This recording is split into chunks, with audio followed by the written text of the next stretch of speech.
ಹುಡ್ತಾ ಅಣ್ಣತಮ್ರು ಬೆಳೀತಾ ದಾಯಾದಿಗಳು ಅಂತಾರ. ನಿಜಾನ? ಈಗ ಸಣ್ಣವ್ರಿರ್ಬೇಕಾರ ಎಷ್ಟು ಚಂದ ಆಟ ಓಟ ಪಾಠ ಮಾಡ್ಕೊಂಡು ಹೊಂದಿಕೊಂಡು ಹೋದಂಗ ದೊಡ್ಡವರಾದ್ಮೇಲೆ ಯಾಕೆ ಹಗುಣ ಇರೋದಿಲ್ಲ ನಮಗ? ಅಣ್ಣನ ಮಾತು ತಮ್ಮಗೆ ಹಿಡ್ಸಂಗಿಲ್ಲ, ತಮ್ಮನ ಮಾತು ಅಣ್ಣಗೆ ಹಿಡ್ಸಂಗಿಲ್ಲ.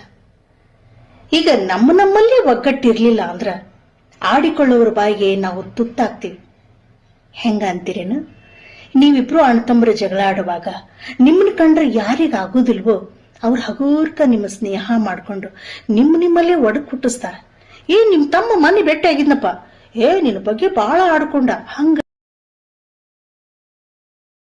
ಹಿಂಗ ಅಂಥೇಳಿ ಜಗಳ ಹಚ್ತಾರ. ಇದು ನಿಮಗ್ ಬೇಕ? ಏನೋ ಬೆನ್ನು ಹುಟ್ಟಿದ ಅಣ್ಣ ಏನೋ ಒಂದು ಮಾತು ಅಂದ, ಅದೇ ನಮ್ಮ ಮೈಗೆ ಹತ್ತಂಗಿಲ್ಲ, ಕ್ಷಮ ಮಾಡ್ಬಿಡ್ಬೇಕು. ಏನೋ ತಮ್ಮ ಒಂದು ಮಾತು ಅಂದ, ಕ್ಷಮ ಮಾಡ್ಬಿಡ್ಬೇಕು.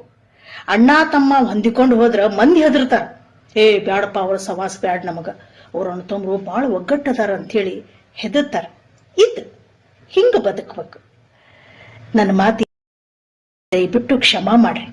ನಿಮ್ಮೆಲ್ಲರೂ ಮನಸ್ಸು ನೋಯಿಸ್ಬೇಕು ಅನ್ನೋ ಉದ್ದೇಶ ನಂದಲ್ಲ. ಚಂದಿಗೆ ಹೊಂದಿಕೊಂಡು ಹೋಗ್ಬೇಕು.